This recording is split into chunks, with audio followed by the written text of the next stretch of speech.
යාළුවෝ හැමෝම SL Story Tube channel එකට ආදරෙන් පිළිගන්නවා. අපි අද 2003 දී තිරගත වුණු psychological horror drama ගණයට වැට කොරියන් චිත්‍රපටයක් වන A Tale of Two Sisters movie එක review කරන්නයි හදන්නේ. ඉතින් ඔයාලා කතාව spoil කරගන්න කැමති නැත්නම් මේ වීඩියෝ එක මෙතනින් නවත්තන්න. ඒ වගේම වීඩියෝ එක බලලා මේ වීඩියෝ එක හොඳයි කියලා හිතෙනවා නම් SL Story Tube channel එක subscribe කරලා bell icon එක on කරලා තියාගන්න. එහෙනම් අපි කෙලින්ම කතාවට යමු.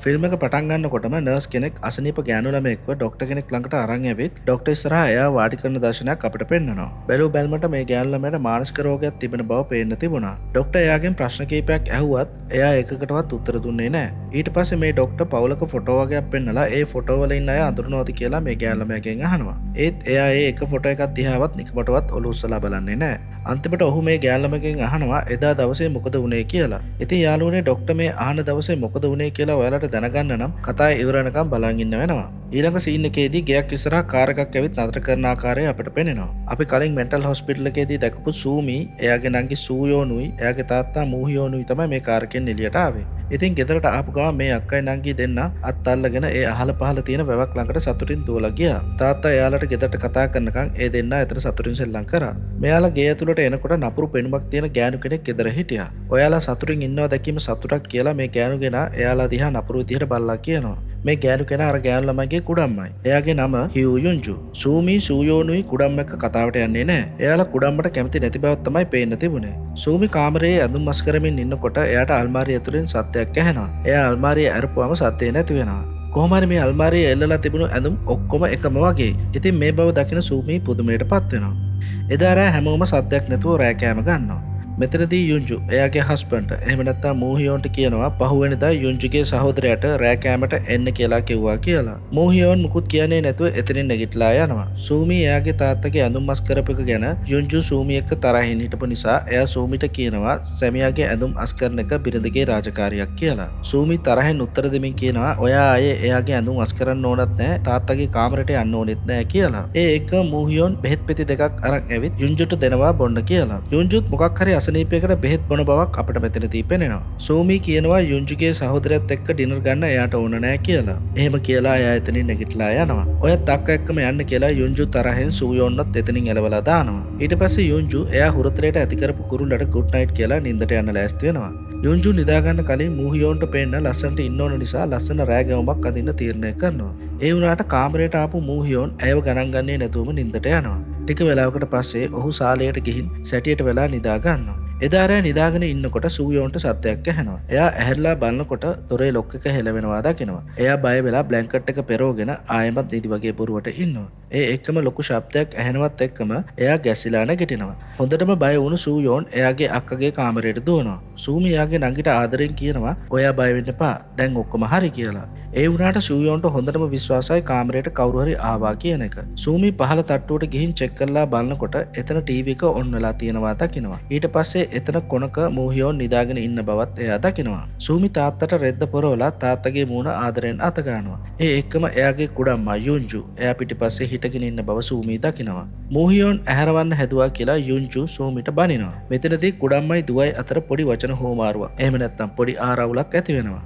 සූමි ආය කාමරයට ගිහින් එයාගේ නංගි බදාගෙන නිදාගන්න හැදුවා. මෙතනදී සූමි එයාගේ නංගිට කියනවා කුඩම්මට මොකක් හරි මානසික අවුලක් තියෙනවා. එයා හරි අමුතු කෙනෙක් කියලා. මේක අහපු සූයෝන් තවත් බය වෙනවා. මේක දැකපු සූමි එයාට කියනවා ඔයා බය වෙන්න එපා. ඔයාව මම ආරක්ෂා කරනවා කියලා. ඊට පස්සේ එයාලා නිදා ගන්නවා.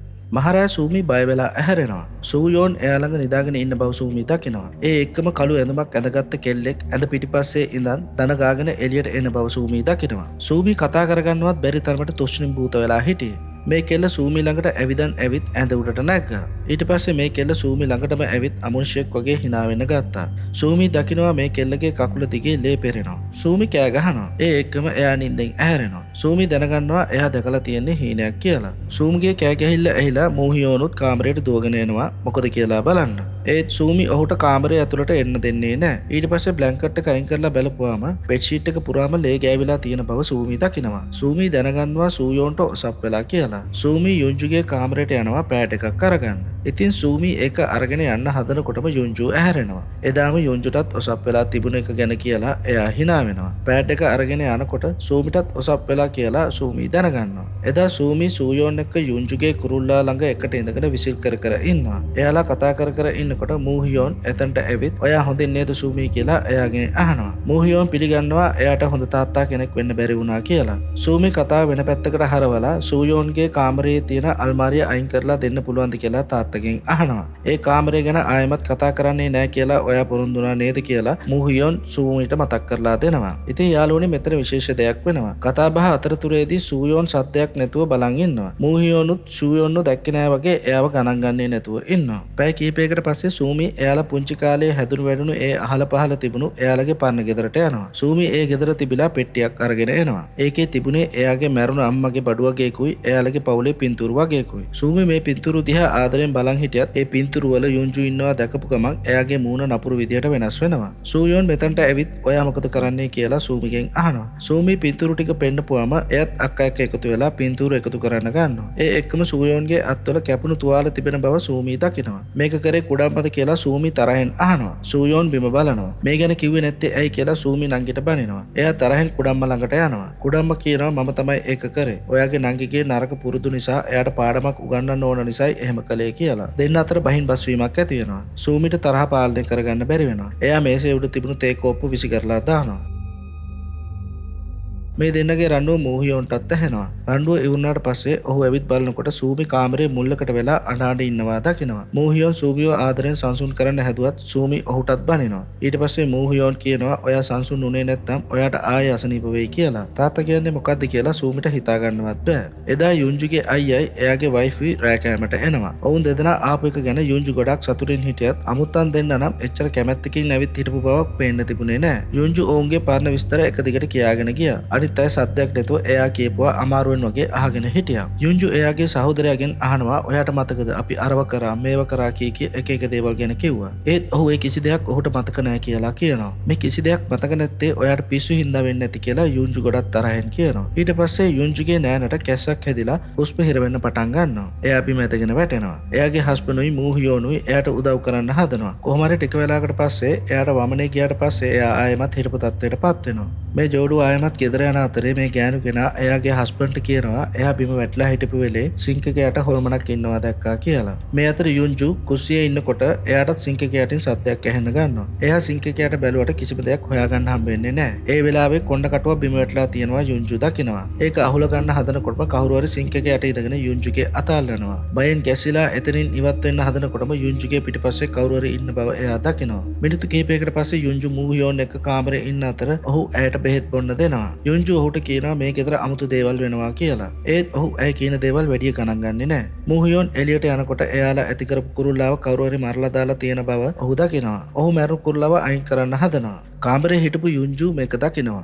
එයා ගොඩක් තරහෙන් සූයෝන්ගේ කාමරය ළඟට ගිහින් දොරට තඩි බානවා. යුන්ජු හිතන්නේ කුරුල්ලාව මැරුවේ සූයෝන් කියලායි. යුන්ජුට සූමිගේ පවුලේ පින්තූරු වගේක් හම්බ වෙනවා. ඒ හැම එකකම එයාගේ මූණ විතරක් එරලා දාලා තිබුණා. යුන්ජු කොහොම හරි අන්තිමට සූයෝන්ගේ කාමරේ ඇතුළට යනවා. එයා ඇඳ උඩ තිබුණු බ්ලැන්කට් එක අයින් කරලා බලපුවාම ඇඳ උඩ අර මැරුණු කුරුල්ලා ඉන්න බව දකිනවා. මැරුණු කුරුල්ලාව මූහියෝන් කූඩුවෙන් අයින් කරා නම් මෙතනට ඒ කුරුල්ලා ආයෙ ආව කොහොමද කියලා ඔයාලා කල්පනා කරනවා ඇති. එහෙම උනේ කොහොමද කියලා ෆිල්ම් එක ඉවර වෙනකම් බැලුවම ඔයාලට තේරෙයි. යුන්ජු තරහින් පුපුරමින් සූයෝන්ව ඇදලා අරන් අල්මාරිය ඇතුළට දාලා ලොක් කරනවා. සූයෝන් ඇතුලේ ඉඳන් උදව් ඉල්ලලා කෑ ගහනවා. යුන්ජු එයාට කියනවා කරපු වැරද්දට සමාව ඉල්ලනකම් එළියට ගන්නේ නැහැ කියලා. වෙන කරන්න දෙයක් නැති නිසා සූයෝන් යුන්ජුගෙන් සමාව ඉල්ලනවා. ඊට පස්සේ යුන්ජු අල්මාරියේ ලොක් එක අරිනවා. යුන්ජු කියනවා අඬන එක නවත්තන්න කියලා. ඒත් සූයෝන් අඬන එක නවත්තපු නැති නිසා යුන්ජු ආයෙමත් අල්මාරිය ලොක් කරනවා. සූයෝන් ඇතුලේ ඉඳන් එක දිගට අල්මාරිය දොරට ගහනවා. මේ සද්දය අනිත් කාමරේ හිටපු සූමිට ඇහෙනවා. සූමි කාමරේට දුවගෙන ඇවිත් අල්මාරිය ඇරලා සූයෝන් බදා ගන්නවා. සූමි එයාගේ නංගි එක්ක තාත්තා ගෙදර එනකම් බලන් ඉන්නවා. තාත්තා තරහෙන් සූමිගෙන් අහනවා ඇයි හැමතිස්සෙම මෙහෙම හැසිරෙන්නේ කියලා. සූමි කියනවා කුඩම්මා හැම වෙලේම සූයෝන්ට හිරෑර කරනවා කියලා. මේක අහපු තාත්තා ෂොක් වෙනවා. තාත්තා සූමිට කියනවා සූයෝන් මැරලා ගොඩක් කල් කියලා. ඒ වුණාට සූමිගේ නංගි එයාගේ ඇහැ පැත්තෙන් හිටගෙන ඉන්න බව සූමිට තවම පෙනෙනවා. මේක අහපු සූයෝන් අඬනවා. තාත්තා කියන්නේ බොරුවක් කියලා සූමි එයාගේ නංගිට කියනවා. එදා රෑ මූහියෝන් කාට හරි කෝල් කරලා කියනවා පොඩ්ඩකට එයාලගේ ගෙදරට ඇවිත් යන්න එන්න පුළුවන්ද කියලා. පහවදා උදේ යුන්ජු ලේ ගෑවුණු ගෝනියක් බිම ඇදගෙන යන ආකාරය අපට පෙනෙනවා. එයා සැරින් සැරේ මේ ගෝනියට පොල්ලකින් ගහනවා. මේ අතර සූමි උදේ නැගිටලා එනකොට පොළවේ ලේ පැල්ලම් තියෙන බව දකිනවා. මේ සලකුණු දිගේ ගියාම ලේ ගෑවුණු ගෝණිය එයා දකිනවා. සූමි අඬ අඬා ගෝණිය ලියන්න උත්සාහ කරනවා. මොකද එයා හිතන්නේ මේ ගෝණියේ එයාගේ නංගි ඉන්නවා කියලායි. එයා කුස්සියට ගිහින් කතුරක් හොයාගෙන ඇවිත් බලනකොට මේ ගෝණිය එතනින් අතුරුදහන් වෙලා තිබුණා. සූමි ආයෙමත් පොළවේ ගෑවිලා තිබුණු ලේ සලකුණු දිගේ ගියා. ඒක සූයෝන්ගේ කාමරයට වෙනකන් තිබුණා. මේ කාමරයේ ඇතුලේ ගෝණිය තිබුණා. එයා ආයෙමත් මේ ගෝණිය අරලා බලන්න හදනකොට සූමිගේ පිටිපස්සෙන් උණු වතුර කේතලයක් තියාගෙන යුන්ජු එතනට එනවා. එයා සූමිට උණු වතුර වක් කරන්න හදනවා. ඒ එක මේ දෙන්නා ගහ ගන්න පටන් ගන්නවා. යුන්ජු සූමිගේ කකුලෙන් අදිනවත් එක්කම සූමි බිමට ඇදගෙන වැටලා එයාට සිහි නැති වෙලා යනවා. යුන්ජු සූමිව කකුල් දෙකෙන් ඇදගෙන යනවා. සූමිට ආයේ සිහිය ආවත් එයාට එක එක දේවල් පේන්න ගන්නවා. සූමිට පේනවා එයා පෝසිලෙන් බෝනික් එක්ව ඇදගෙන යනවා වගේ. ඊට පස්සේ යුන්ජු මේ බෝනික්කාව එයාගේ ඇඟ උඩට අතාරින්න හදන බව එයාට පේනවා. යුන්ජු එහෙම කරන්න කලින් මූහියෝන් එතනට එනවා. සූමි බිම වැටලා ඉන්න බව මූහියෝන් දකිනවා. එයාගේ එහා පැත්තේ බෝනික් එක්කේ කෑලි තිබෙන බවත් ඔහු දකිනවා. මූහියෝන් සූමිව සෝෆා එක උඩ තියලා යුන්ජුගේ බෙහෙත් අරගෙන එන්න යනවා. ඔයාලා බලනවා ඇති යුන්ජුගේ බෙහෙත් ඇයි සූමිට දෙන්නේ කියලා නේද? අපි කතාවේ ඊටු ටිකක් බලමුකෝ. කොහොම හරි මූහියෝන් කාමරයට යනකොට අර ලේ ගෑවුණු ගෝණිය එතන තියනවා දකිනවා. හැබැයි සූමි මේ ගෝණියේ සූයෝන්ව මරලා දාලා තියෙන බව දැක්කට මූහියෝන්ට නම් ඒක ඇතුලේ ලේ ගෑවුණු බෝනික් එක්ක තමයි පෙනුනේ. මූහියෝන් බෙහෙත් තරන් ආයේ එනකොට සෝෆා එක උඩ සූමි වෙනුවට හිටියේ යුන්ජුයි. ඔහු යුන්ජුට කියනවා ඕක නවත්තලා දාලා මේ බෙහෙත් ටික බොන්න කියලා. ඒ එකම ගෙදරට තව අමුත් එක්ක එනවා. යුන්ජු සෝෆා එකේ ඉන්නකොට ආයෙමත් යුන්ජුම ගෙදරට අමුත් එක්ක විදිහට එනවා. හිතා ගන්නත් බැහැ නේද මොකද වෙන්නේ කියලා. ආයෙමත් සෝෆා එකේ ඉන්න කෙනාව පෙන්නනකොට එතන යුන්ජු වෙනුවට හිටියේ සූමි. දැන් තමයි අපිට කතාව හරියටම පැහැදිලි වෙන්නේ. මෙච්චර දවසක් මේ ගෙදර ජීවත් වුණේ සූමි එයාගේ තාත්තයි විතරයි. සූමිට මානසික රෝගයක් තිබුණා. සූමි යුන්ජුයි කියන්නේ එක්කෙනෙක්. මෙච්චර වෙලාවක් අපි යුන්ජු කියලා හිතාගෙන හිටියේ සූමිටම තමයි. එතකොට ඔයාලා බලනවා ඇති සූයෝන් කෝ කියලා. සූයෝන් කියන්නේ සූමිගේ මනසේ නිර්මාණයක් පමණයි. සූයෝන් මැරලා තියෙන්නේ ටික කාලයකට කලින්.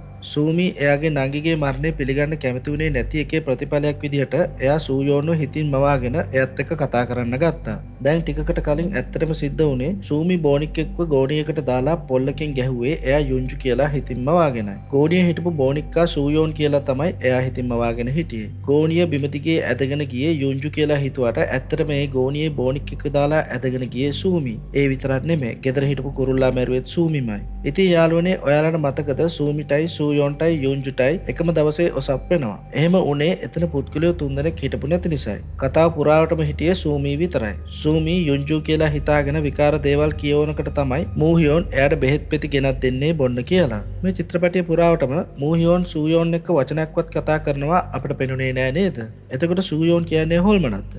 නෑ, සූයෝන් කියන්නේ සූමි හිතින් මවාගත්ත දෙයක් විතරයි. ඒ වුණාට මේ ගෙදර ඇත්තටම හොල්මන් තිබුණා. එදා යුන්ජුගේ අයියයි නෑනයි කියලා දෙන්න ආපු දවසේ ඒ ගෑනු කෙනා සිංක් එකේ යටතින් දැක්කේ ඇත්තටම හොල්මනක්. එදා ඇත්තටම ආවේ යුන්ජුගේ කවුරුත් නෙමෙයි. මූහියෝන්ගේ ඉල්ලීම අහක දාන්න බැරි නිසා ඒ අසල්වැසි ජෝඩුවක් තමයි එදා රෑ කෑමට යුන්ජුගේ අයියයි නෑනයි විදිහට ආවේ. දැන් ඇත්තම යුන්ජු ඇවිත් තිබුණේ සූමිව ආයෙමත් හොස්පිටල් එකට එක්කගෙන යන්නයි. මොකද යුන්ජු කියන්නේ නර්ස් කෙනෙක්. එයා මූහියෝන් එක්ක එකතු වෙලා සූමිව හොස්පිටල් එකට අරගෙන යනවා. හොස්පිටල් එකේ ඉන්නකොට සූමිට පහුගිය කාලේ වෙච්ච හැම දෙයක්ම මතක් වෙනවා.